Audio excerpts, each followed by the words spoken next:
Merci, Monsieur le Président. Alors, j'appelle l'item 1503. Ce sera le maire de Montréal qui aura le plaisir de déposer la déclaration de l'administration d'appui à la démarche de l'Ordre des architectes du Québec pour l'adoption d'une politique québécoise de l'architecture.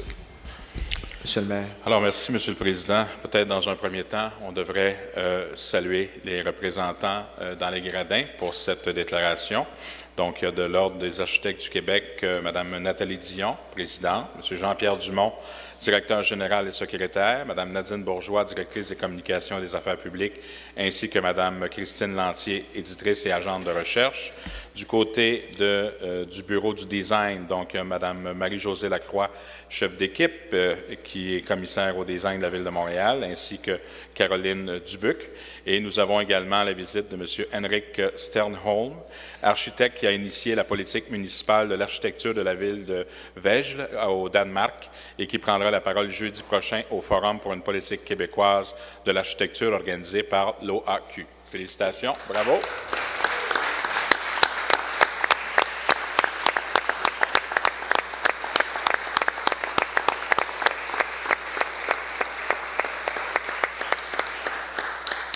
Alors, Monsieur le Président, pourquoi une politique québécoise de l'architecture? Telle que proposée par l'OAQ dans un mémoire déposé dans le cadre des consultations publiques menées par le ministère de la Culture sur le renouvellement de la politique culturelle du Québec, intitulé « La qualité architecturale, un chantier à poursuivre », pour avoir une vision architecturale en amont des projets, pour une meilleure coordination entre les ministères et organismes publics, pour que les maîtres d'ouvrage publics soient exemplaires, pour offrir un soutien aux municipalités et aux régions, pour favoriser la participation citoyenne, pour soutenir la recherche et l'innovation, pour être en appui à la relève et pour faire la promotion des initiatives exemplaires. Donc, on a pris la balle au bon et de s'assurer qu'on puisse avoir également une politique pour Montréal. Je veux, dans un premier temps, saluer l'arrondissement de Saint-Laurent qui a ouvert le bal en juin 2016. Je salue d'ailleurs le leadership du maire Alun de Souza et des résolutions d'appui à cette démarche qui ont été adoptées par les arrondissements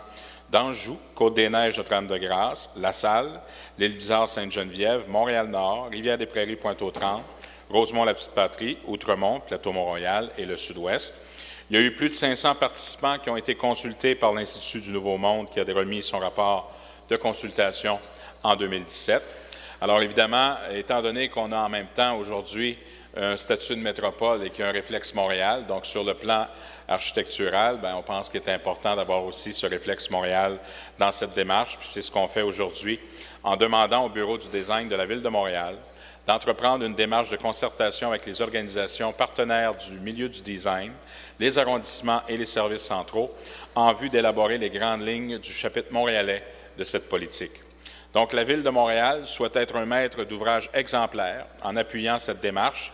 L'Ordre des architectes, on indique au gouvernement du Québec qu'il est temps de réfléchir à ce qu'il peut faire pour améliorer la qualité architecturale des projets municipaux. Dans le mémoire de l'OAQ sur le renouvellement de la politique culturelle du Québec, on déplore que les municipalités soient assujetties à un système de choix des soumissionnaires différents de celui du gouvernement. La loi sur les cités et villes oblige les municipalités à choisir leur architecte selon le système dit des deux enveloppes, selon lequel le plus bas soumissionnaire finit toujours par l'emporter, bien souvent au détriment de la qualité. Nous voulons que le gouvernement du Québec se penche sur la pertinence de maintenir dans la loi sur les cités et villes ce système qui oblige les municipalités à se tourner vers le plus bas soumissionnaire quand vient le temps de retenir les services de professionnels. Donc, le fait qu'on a déjà signé une entente avec le gouvernement québécois, quand on a signé le premier ministre Couillard et moi avec le ministre des Affaires municipales, donc on peut déjà concrètement utiliser ce réflexe Montréal et se donner cette politique en ce sens. Vous me permettrez de lire un autre extrait du mémoire de l'OAQ. L'apport du 109 dans les milieux professionnels favorise également la qualité architecturale. Ainsi, plusieurs politiques de l'architecture prévoient une commande publique assez souple pour permettre aux architectes de la relève de se qualifier lors des procédures d'octroi de contrat. Ce plaidoyer en faveur de la relève nous parle particulièrement. Les concours d'architecture permettent de stimuler le milieu du design et d'en tirer le meilleur talent. Les concours sont plus souvent qu'autrement l'occasion d'élargir l'accès à notre marché et de découvrir les architectes de la relève. En appuyant l'Ordre dans sa démarche, Nous voulons témoigner de notre intérêt à ce que les villes puissent davantage retenir les services de jeunes talents dans les processus d'octroi de contrats. Nous saluons les efforts de mobilisation du milieu consentis par l'OAQ pour la promotion de la qualité architecturale et nous sommes très fiers d'ajouter notre voix en faveur de l'adoption par le gouvernement du Québec d'une politique québécoise de l'architecture. C'est pourquoi j'invite le Conseil à appuyer unanimement la déclaration suivante. Attendu la démarche de l'Ordre des architectes du Québec, l'OAQ, en faveur de l'adoption par le gouvernement du Québec d'une politique québécoise de l'architecture. Attendu qu'en mai 2016, l'OAQ a déposé un mémoire intitulé « La qualité architecturale, un chantier à poursuivre » dans le cadre des consultations publiques menées par le ministère de la Culture sur le renouvellement de la politique culturelle du Québec. Attendu que ce document plaide pour que cette future politique contribue à une plus grande qualité architecturale. Attendu que des résolutions d'appui à cette démarche ont été adoptées par les arrondissements d'Anjou, Côte-des-Neiges, Notre-Dame-de-Grâce, La Chine, La Salle, l'Île-Bizarre, Sainte-Geneviève, Montréal-Nord, Saint-Laurent, Rivière-des-Prairies, Pointe-aux-Trembles, Rosemont, la Petite-Patrie, Outremont, Plateau-Mont-Royal et Sud-Ouest. Attendu que les engagements de la Conférence de Paris de 2015 sur le climat obligent les États à revoir leurs pratiques en matière de cadre bâti afin de diminuer les émissions de gaz à effet de serre, d'améliorer la performance énergétique des bâtiments et de densifier les milieux de vie tout en améliorant la mixité des usages afin de favoriser le transport actif et le transport en commun. Attendu que les municipalités sont des acteurs de premier plan en matière du cadre bâti. Attendu que la Ville de Montréal a été pionnière en matière de design, et ce à l'échelle internationale, en créant il y a 25 ans, dans la foulée du rapport Picard, un commissariat au design dédié à la promotion de la qualité en design et en architecture sur son territoire. Attendu que la Ville de Montréal a souligné en 2016 le 10e anniversaire de l'obtention du statut UNESCO de design, lequel lui confère une obligation à titre de membre du réseau des villes créatives de l'UNESCO de promouvoir la créativité et la qualité en design sur son territoire et d'ainsi contribuer à l'atteinte des objectifs adoptés par les Nations unies dans son programme de développement durable à l'horizon 2030 et du nouveau programme dans les villes, pour les villes, l'Habitat 3, qui avait eu lieu à Quito. Attendu que la Ville de Montréal s'est dotée en 2006 d'un bureau du design qui accompagne depuis les processus de concours, lesquels ont donné lieu à des projets jugés exceptionnels de bibliothèques ou de centres sportifs et autres interventions visant à rehausser la qualité de ces projets et de l'aménagement de son territoire. Attendu la spécificité de Montréal par son cadre bâti et le défi de densification dans un contexte de reconstruction de la ville sur elle-même, et finalement attendu que la Ville de Montréal s'est dotée de la politique de développement culturel 2017-2022 qui rejoint certains objectifs de la politique en favorisant la qualité, l'innovation et la relève en design, priorité 14.14. Je propose, appuyé par Russell Copeman, Manon Gauthier et Alan de Souza, que la Ville appuie les propositions de l'OAQ présentées dans son mémoire intitulé « La qualité architecturale, un chantier à poursuivre », déposé dans le cadre des consultations publiques menées par le ministère de la Culture sur le renouvellement de la politique culturelle du Québec et soumettre au gouvernement du Québec la nécessité de se doter d'une politique québécoise de l'architecture, en mettant de l'avant un réflexe Montréal, évidemment, et que le Bureau du design de la Ville de Montréal entreprenne dès maintenant une démarche de concertation avec des organisations partenaires du milieu du design, les arrondissements et les services centraux, notamment le Service de la gestion et planification immobilière, le SGPI, en vue d'élaborer les grandes lignes du chapitre montréalais de cette politique en cohérence avec le statut de métropole et le réflexe Montréal afin de respecter la spécificité de Montréal. Merci. J'invite tout le monde à voter à l'unanimité.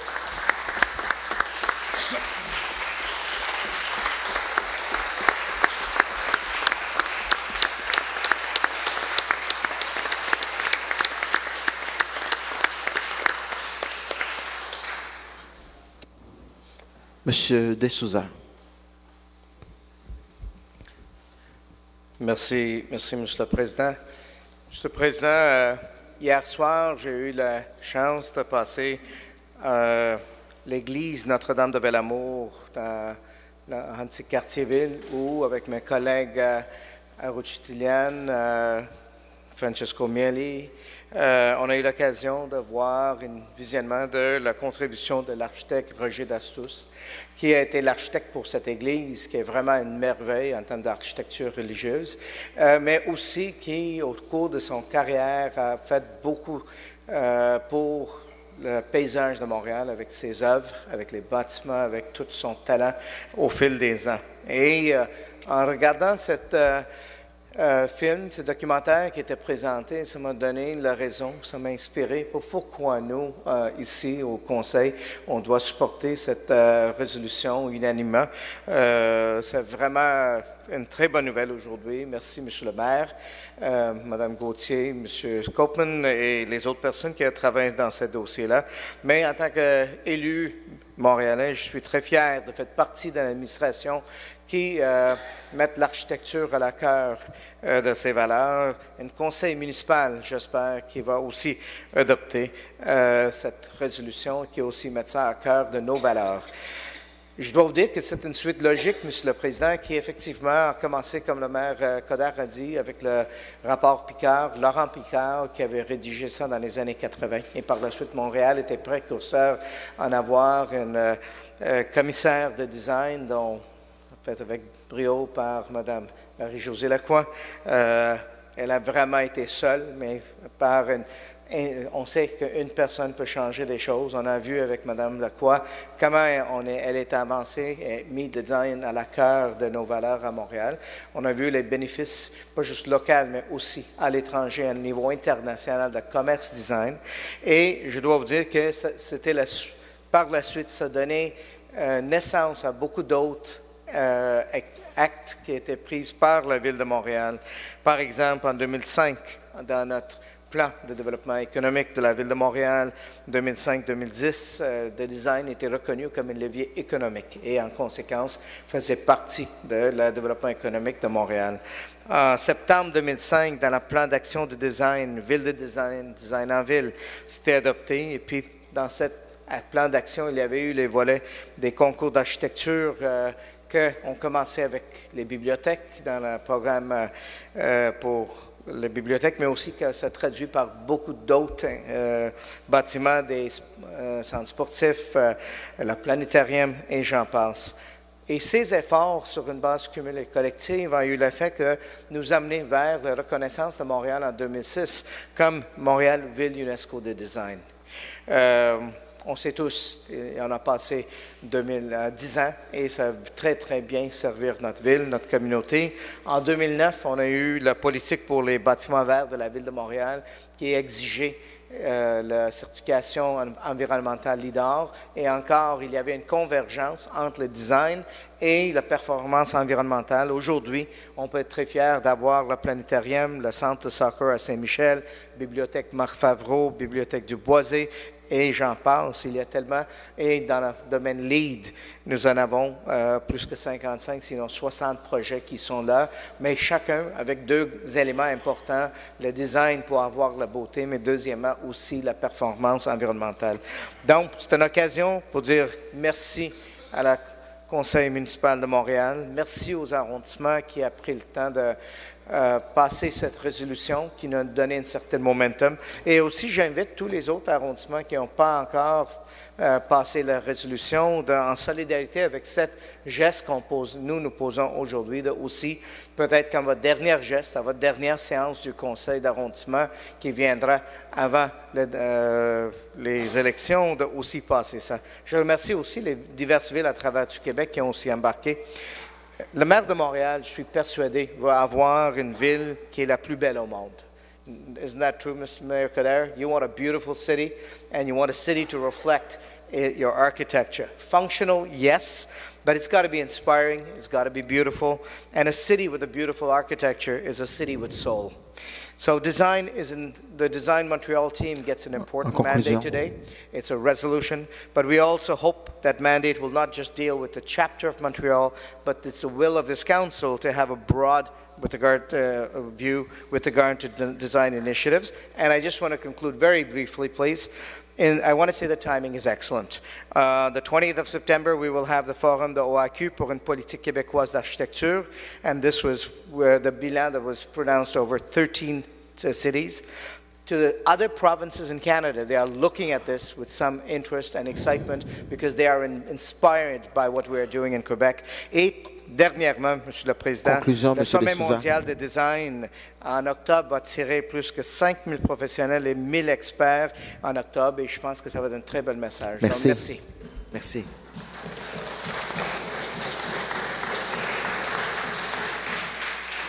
Madame Plante.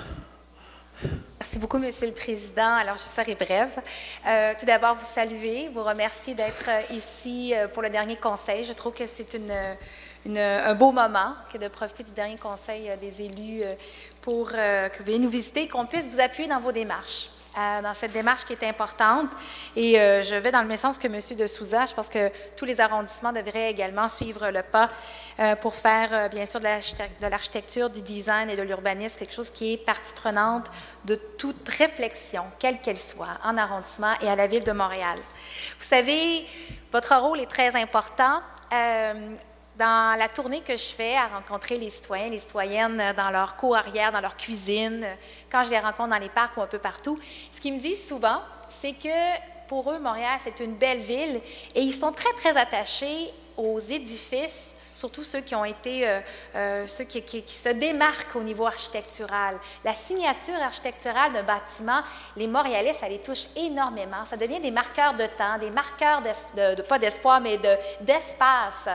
Et pour eux, ils y sont très attachés. Et souvent, ils me disent, comment on ferait donc pour avoir plus de beau, plus de fou, plus de quelque chose qui sort, qui innove? Et je pense que c'est là où vous pouvez venir nous aider, à venir nous brasser la cage un peu, à venir bousculer les règles également, pour nous dire, oui, ça serait le fun des fois qu'on puisse exiger davantage des promoteurs, des constructeurs, pour aller offrir une plus-value, parce que oui, Montréal, elle est magnifique, on a la chance d'avoir des bâtiments architecturaux, patrimoniaux d'importance, mais encore une fois, comment est-ce qu'on peut les restaurer? Et là, c'est là que vous entrez en ligne de compte, mais comment est-ce qu'on peut bâtir du nouveau en ayant toujours ce souci de créativité? Alors, c'est là où vous nous aidez énormément.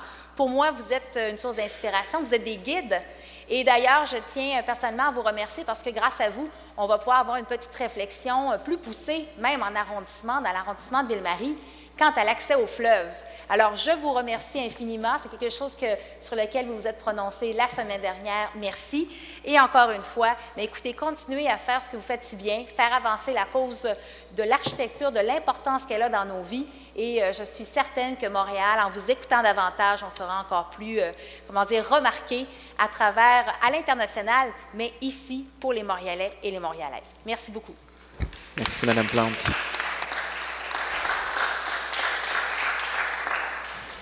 Madame McIntyre. Merci, Monsieur le Président.